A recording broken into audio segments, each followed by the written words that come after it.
wajahmu, Yesus kekasih jiwaku.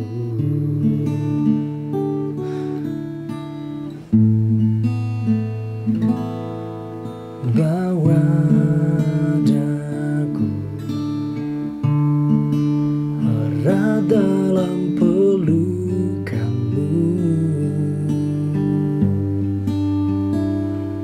menikmati kasih dan indahnya hadiratmu.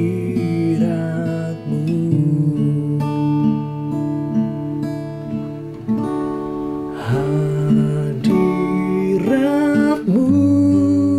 Tuhan,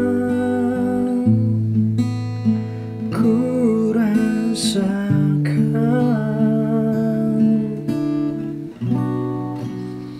kekudusan-Mu Bapa, penuhiku.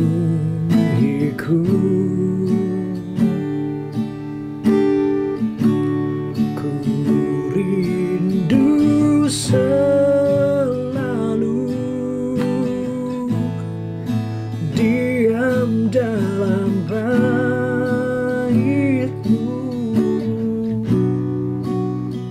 menikmati kasih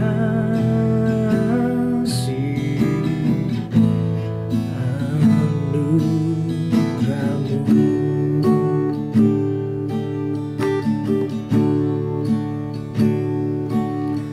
Saat indah ku berhadapan denganmu,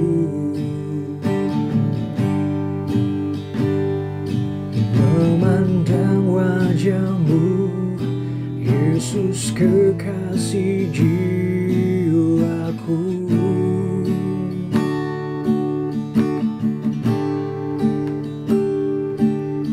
Bawa daku erat dalam pelukan-Mu,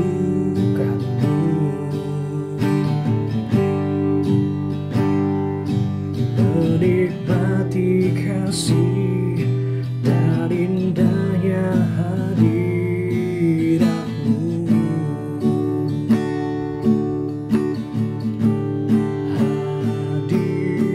Hadirat-Mu Tuhan, ku rasakan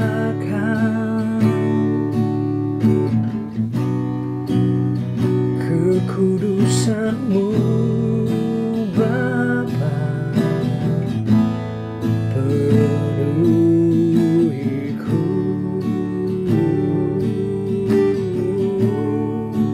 Ku rindu selalu diam dalam bait-Mu, menikmati kasih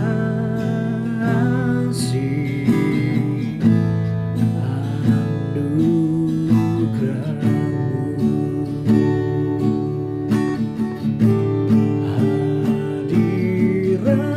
Hadirat-Mu Tuhan, ku rasakan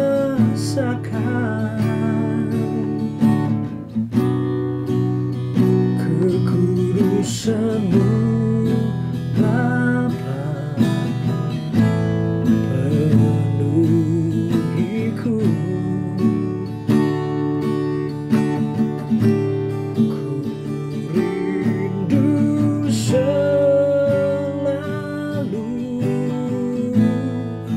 diam dalam bait-Mu,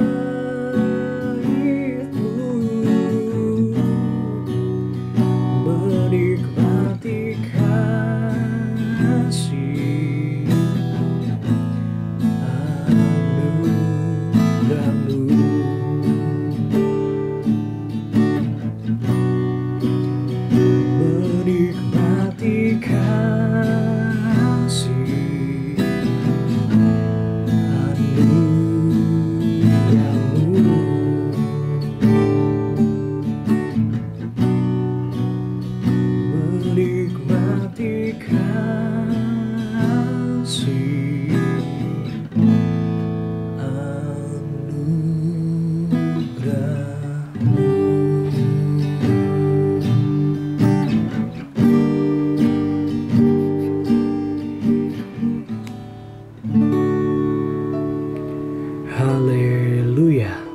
Jemaat terkasih, kita berdoa. Bapa yang baik, Bapa yang kami kenal dengan nama Tuhan Yesus Kristus. Hari ini kami mau mendengarkan kebenaran firman Tuhan. Berbicaralah kepada kami Tuhan. Buka hati setiap orang yang mendengarkan acara ini, tayangan ini. Kiranya firman dan kebenaran ini bisa menjadi rema dan direnungkan dalam kehidupan kami sehari-hari. Dalam nama Tuhan Yesus Kristus kami berdoa dan mengucap syukur. Haleluya. Amin. Haleluya. Shalom jemaat yang terkasih dimanapun Anda berada. Hari ini kita akan baca kebenaran firman Tuhan yang tertulis dalam kitab 2 Yohanes pasal 1 ayatnya yang keempat sampai 6. 2 Yohanes 1 ayat 4 sampai 6. Demikian firman Tuhan. Tetaplah di dalam ajaran Kristus. Aku sangat bersukacita, aku mendapati bahwa separuh dari anak-anakmu hidup dalam kebenaran, sesuai dengan perintah yang telah kita terima dari Bapa. Dan sekarang, aku minta kepada kamu, Ibu, bukan seolah-olah aku menuliskan perintah baru bagimu, tetapi menurut perintah yang ada pada kita dari mulanya, supaya kita saling mengasihi. Dan inilah kasihku itu, yaitu bahwa kita harus hidup menurut perintahnya, dan inilah perintah itu, yaitu bahwa kamu harus hidup di dalam kasih, sebagaimana telah kamu dengar dari mulanya. Haleluya. Saudara yang terkasih, dari perikop ini, Rasul Yohanes peringatkan kita untuk tetap teguh dalam ajaran Kristus. Saudara, ciri orang yang hidup teguh dalam kebenaran dan alami Kristus setiap hari adalah sukacita. Sukacita, saudara. Apapun kondisi kita di hari-hari sulit, di masa-masa sukar seperti ini, Tuhan ingatkan kita untuk tetap bersukacita. Maka dari itu, sukacita orang Kristen tidak boleh tergantung pada keadaan. Sukacita saudara dan saya tidak boleh tergantung pada situasi dan keadaan yang kita alami. Dalam kondisi sukar maupun senang, dalam kelimpahan maupun kekurangan, kita harus tetap merasakan sukacita. Kita harus tetap bersukacita, saudara. Ingatlah, saudara, ini bisa terjadi karena Tuhan telah kirimkan kepada kita roh penghiburan untuk kita yang percaya padanya. Kita bersukacita karena kita punya iman dan pengharapan. Iman dalam Kristus Yesus. Dan pengharapan kita adalah Kristus yang menjamin hidup kita dalam kekekalan kerajaan sorga selama kita mengerjakan keselamatan yang dianugerahkannya pada kita. Itu sudah menjadi tanggung jawab kita, saudara, untuk mengerjakan keselamatan yang dari Tuhan yang telah dianugerahkannya secara cuma-cuma bagi kita yang percaya padanya. Maka itulah di ayat yang keempat disebutkan, aku sangat bersukacita bahwa aku mendapati bahwa separuh dari anak-anakmu hidup dalam kebenaran sesuai dengan perintah yang telah kita terima dari Bapa. Saudara yang terkasih, surat yang dituliskan Rasul Yohanes ini mengungkapkan rasa sukacita, bukan karena apa yang ia alami secara pribadi, melainkan apa yang ia lihat atau barangkali apa yang ia dengarkan tentang kesaksian hidup jemaat Kristus pada masa itu. Dari sini kita mengerti, saudara, apa yang dirasakan adalah sukacita sorga. Ya, saudara, sukacita sorga.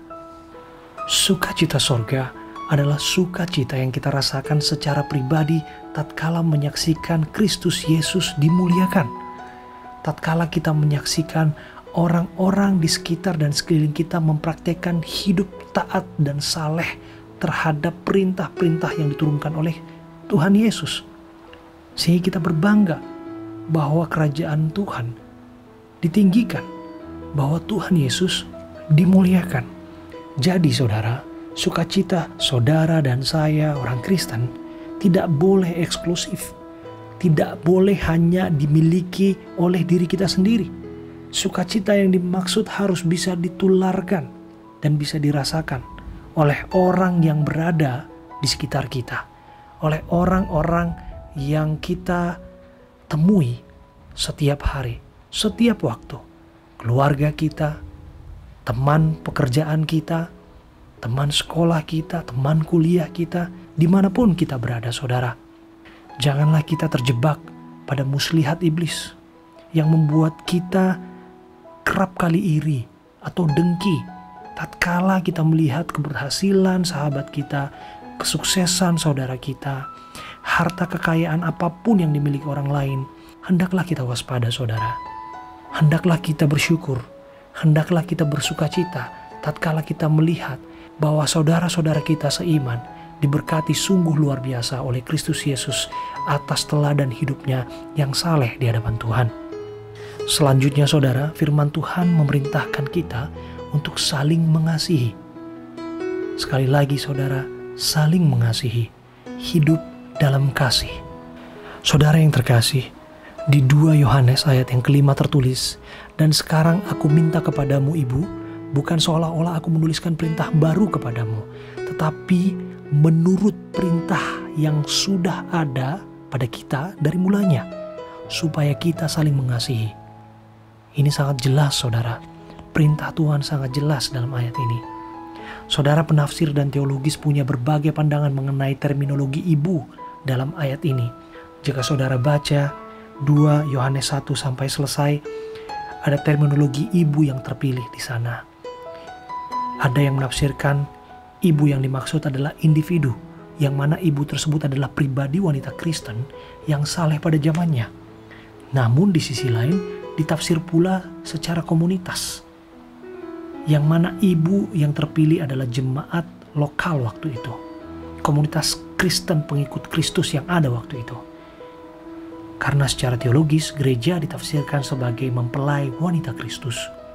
Apapun itu, saudara, poin yang harusnya bisa kita renungkan bersama-sama adalah perintah Tuhan dalam surat Yohanes.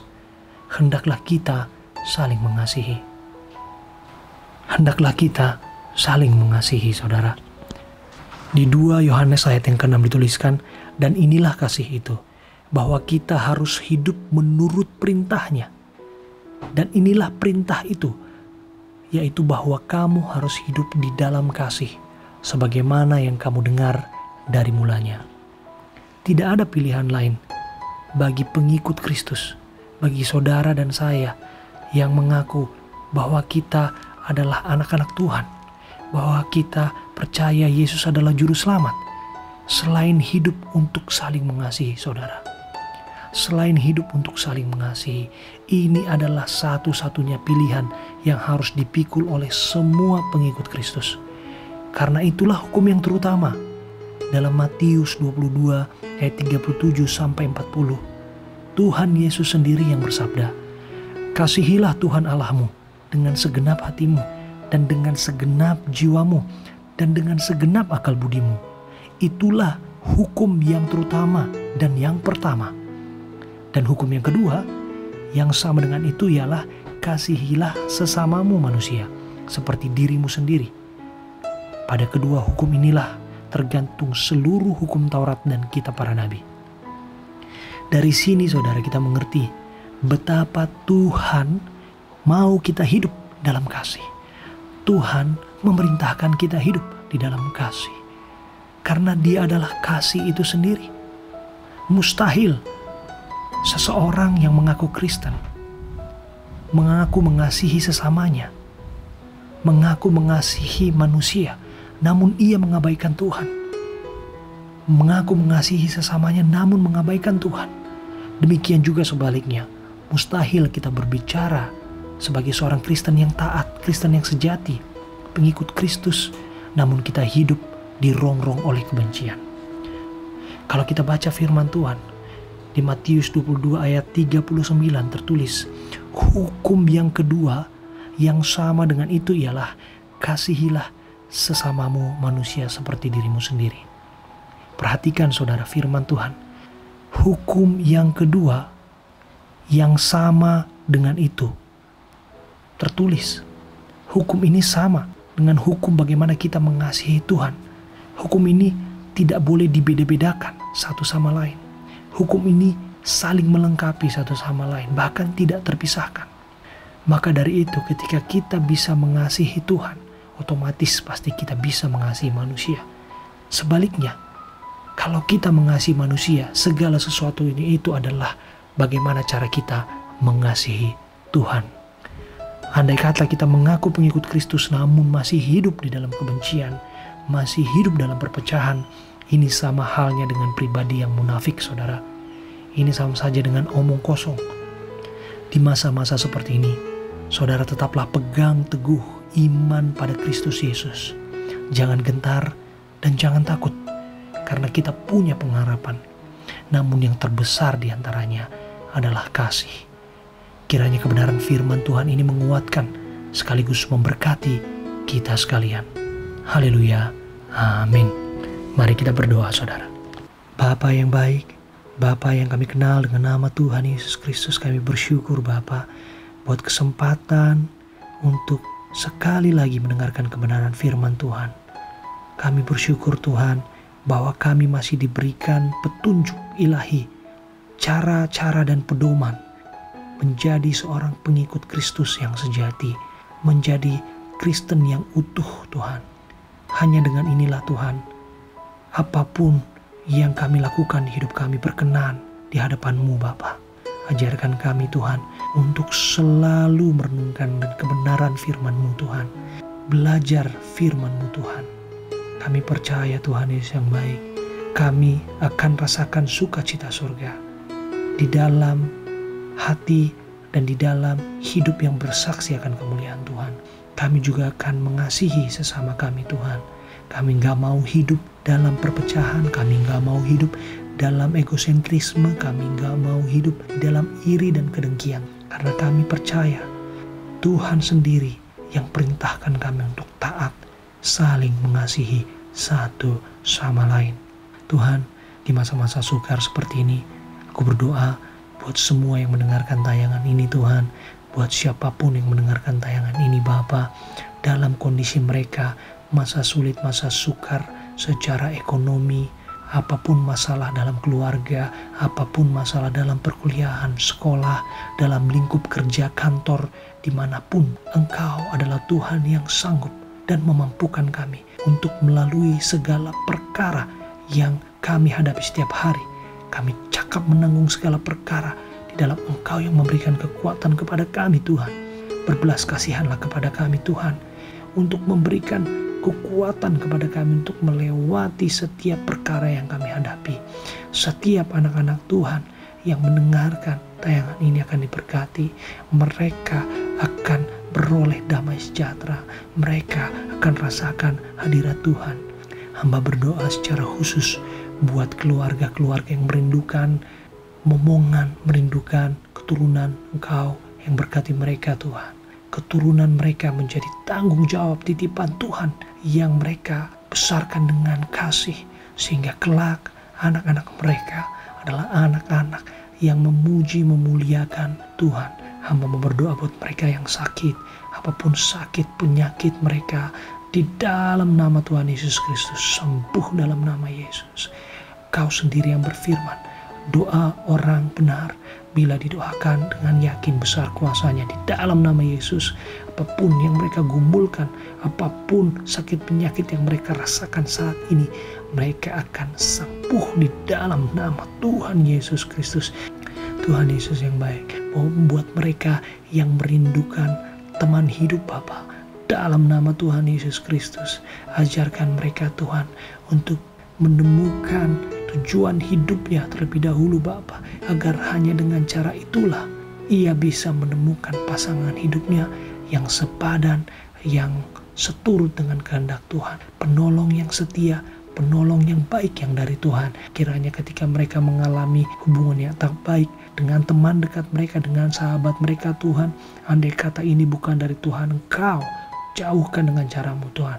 Andai kata memang inilah jodoh mereka, Engkau dekatkan dengan caramu juga Tuhan. Terima kasih Bapa, terima kasih Tuhan Yesus yang baik. Kami berdoa Tuhan Untuk semua orang yang merindukan pekerjaan, Kau akan berikan pekerjaan di masa-masa sulit seperti ini Tuhan. Apapun masalah mereka di perkantoran akan Engkau tuntaskan di dalam nama Tuhan Yesus Kristus. Karena Tuhan adalah kekuatan kami, sehingga kami bisa keluar lebih dari pemenang. Tuhan Yesus yang baik, kami secara khusus berdoa buat mereka yang sakit COVID-19. In the name of Jesus Christ, dalam nama Tuhan Yesus Kristus, mereka akan diselamatkan, mereka akan disembuhkan. Ketika mereka terus berpengharapan, tak putus asa, berikan yang terbaik untuk mereka. Engkau akan tolong mereka Tuhan, di dalam nama Tuhan Yesus Kristus. Haleluya, haleluya. Terima kasih Bapa, terima kasih Yesus. Mari saudara, kita sama-sama panjatkan doa yang diajarkan Yesus Kristus kepada murid-muridnya. Bapa kami yang ada di sorga, dikuduskanlah namamu, datanglah kerajaan-Mu, jadilah kehendak-Mu di bumi seperti di sorga. Berikanlah kami pada hari ini makanan kami yang secukupnya, dan ampunilah kesalahan kami, seperti kami juga mengampuni orang yang bersalah kepada kami. Dan janganlah membawa kami ke dalam pencobaan, tetapi bebaskanlah kami daripada yang jahat, karena Engkau yang punya kerajaan, dan kuasa, dan kemuliaan sampai selama-lamanya. Haleluya, amin. Amin saudara, kita sudah mendengarkan firman Tuhan, dan kita juga sudah berdoa saudara. Kiranya saudara, kebenaran firman Tuhan yang sudah kita dengar bisa kita renungkan bersama-sama, menjadi rema, petunjuk, dan pedoman dalam kehidupan kita, sehingga kita bisa praktekkan sebagaimana Kristus menghendaki demikian. Tuhan Yesus memberkati saudara dan saya. Haleluya, amin.